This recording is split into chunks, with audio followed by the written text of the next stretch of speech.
Five Nights at Freddy's is a popular horror game franchise that began with the release of the first game in 2014. The player takes on a role of a security guard working the night shift at a fictional pizza restaurant called Freddy Fazbear's Pizza. There are animatronic characters at the restaurant, which include Freddy Fazbear, Bonnie, Chica, and Foxy the Pirate. They seem to have a mind of their own and roam freely at night. The original Five Nights at Freddy's game takes place in 1993 and involves a series of murders at Freddy Fazbear's Pizza. The game's lore centers around a character named William Afton, also known as the Purple Guy, who is responsible for the murders. William Afton and Henry Emily are the owners of Freddy Fazbear's Pizza. The game's protagonist, a security guard named Mike Schmidt, who discovers that the animatronics are haunted by the spirits of the murdered children. As the game progresses, the spirits become more aggressive and try to kill the player. The sequels to the original Five Nights at Freddy's game continue to expand on the lore and introduce new characters. Five Nights at Freddy's 2 takes place in 1987 and features new animatronics including Toy Freddy, Toy Bonnie, Toy Chica, and the Puppet. The game's protagonist, Jeremy Fitzgerald, is tasked with taking care of these new animatronics. The issue is, these new toy animatronics are programmed to attack criminals. And to make matters worse, they see you as one since you're in a night guard outfit. Five Nights at Freddy's 3 takes place 30 years after the original game and involves a new location called Fazbear Frights, the horror attraction. The player takes the role of a security guard working at the attraction, which features artifacts from the original Five Nights at Freddy's Pizza. The main antagonist of Fnaf 3 is Springtrap, which is later found out to be William Afton, since we learn that that is the suit he used to lure children in the back to murder them. We learned he later died due to a spring lock failure. For those who don't know what a spring lock failure is, you first need to understand what a spring lock is. In the Fnaf lore, there are certain animatronics that can double as being animatronics and a wearable suit. There are spring locks within the suit that can be wound up to pull back all the robot components, leaving enough room for someone to slip inside and act as a mascot. If the spring locks were to fail via moisture or too much movement, the locks could lose grip and the animatronic components could snap back into place, piercing your entire body. This is a very slow and gruesome way to die, since wires and metallic parts will be crushing and stabbing your entire body. If that wasn't bad enough, then your facial area would be the worst of it all, since metal rods would pierce through your neck and jaw, ripping your skin and flesh apart. Of course, that would not kill you instantly. You would have to bleed out and suffer before you ultimately died due to blood loss. Try not to feel too bad though. Remember that this is William Afton, the guy who murdered the children and put them in internal suffering. Fnaf 4 takes place in 1983 and is set in the bedroom of Chris Afton, or is more notably known as the Crying Child. They are the son of William Afton. Chris has constant nightmares about the animatronics because his older brother, who is Michael Afton, is scaring him with the Foxy mask. William had asked Michael to do this because he wanted Chris to be too scared to go near the animatronics because he claimed for them to be too unsafe. Michael had the good idea of gathering his friends to lift Chris near Fredbear to really scare him. However, this plan completely backfired, since the tears from Chris's face triggered the spring locks in Fredbear's jaw and they clamped down on his head, destroying his frontal lobe, which ultimately killed him. This is exactly what William feared the most and didn't want to happen. The FNAF storyline becomes more complex in later games, with new characters and plot twists being introduced. Five Nights at Freddy's sister location takes place in a new location called Circus Baby's Pizza World, and introduces a new cast of animatronics. Those are Circus Baby, Ballora, Funtime Freddy, and Funtime Foxy. Then our protagonist, who is a technician named Mike, they are tasked with repairing these animatronics, which then he makes the horrifying discovery that they were designed to kidnap children. Now time for Fnaf 6, which is also known as Freddy Fazbear's Pizza Simulator.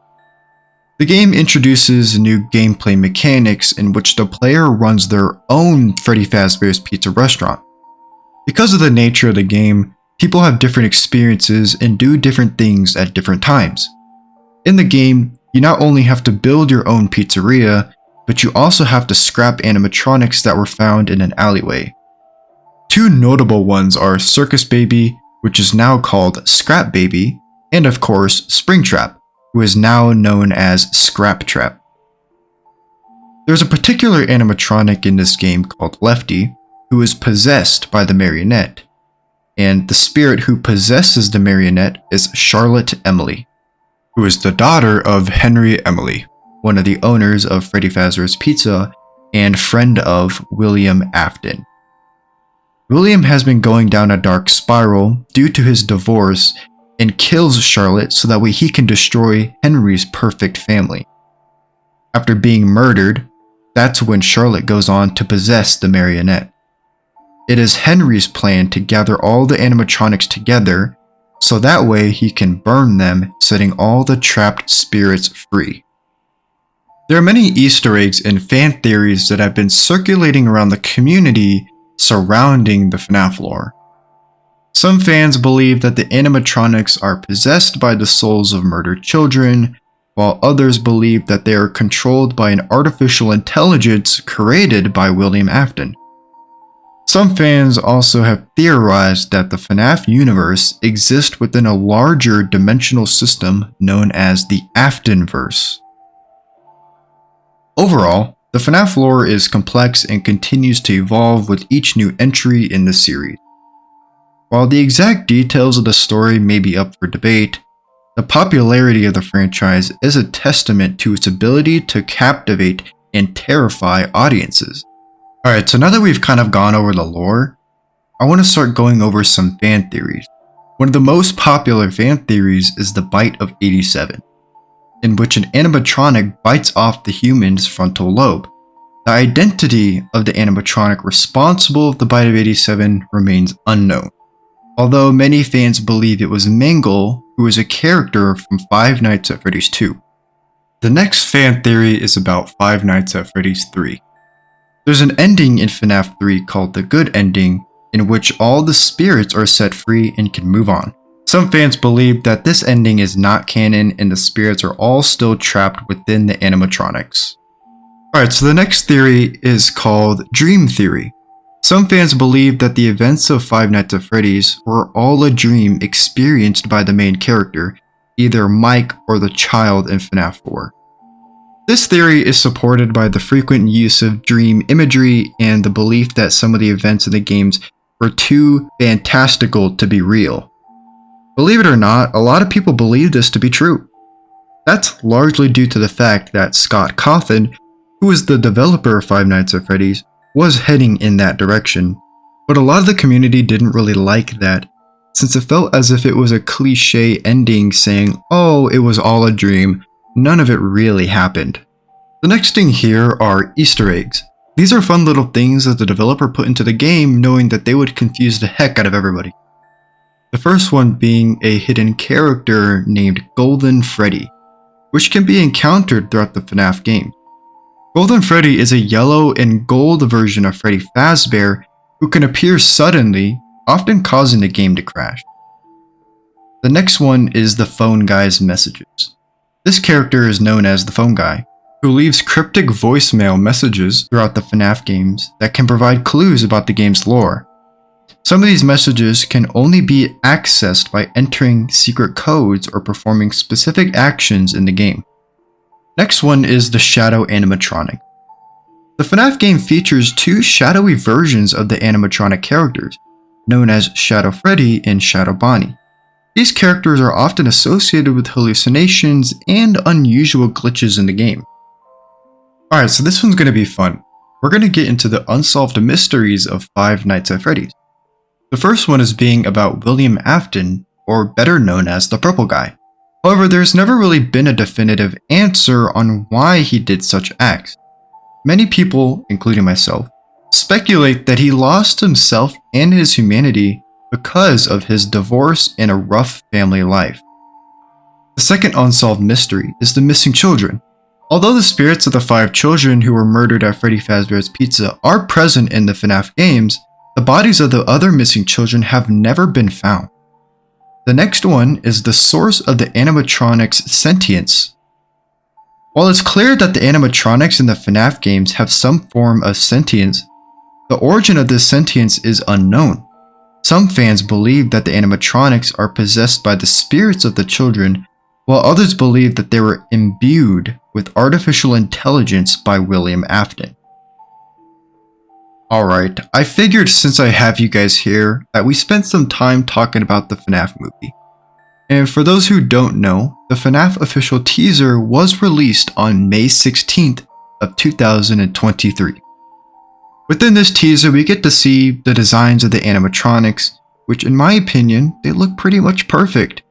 However, I have one complaint, and I hate to sound like a broken record here because I know this is a major topic right now, but it's the red eyes. Okay, look, the designs are great. They remain very faithful to the original designs of the first game, and I love to see that. However, the red eyes just look a bit goofy here. The animatronics in the first game are possessed. They're supposed to have that uncanny, sinister look to them, and that's why the first game was loved so much in the first place. I remember seeing Bonnie in FNAF 1 inside the parts and service room with 2 blank white dots for eyes and the dark hollowness around them for the first time. That was genuinely terrifying. The animatronics with red eyes just makes them look angry, not possessed. I'm not saying this for the movie as a whole, but from what we saw in the trailer, it seems like they kinda failed to recreate that look. But this doesn't take away any of my excitement for the movie because this has been a really long time in the making. I was in 4th grade when this movie was first ever announced. But now I'm not even in school anymore. That goes to show how much time was put into this. So I'm forever grateful that we get this movie in the first place, and I know Scott really didn't have to continue this, but despite all the drawbacks, here we are. Alright, but that's going to do it for now. Hope you guys enjoyed. See ya.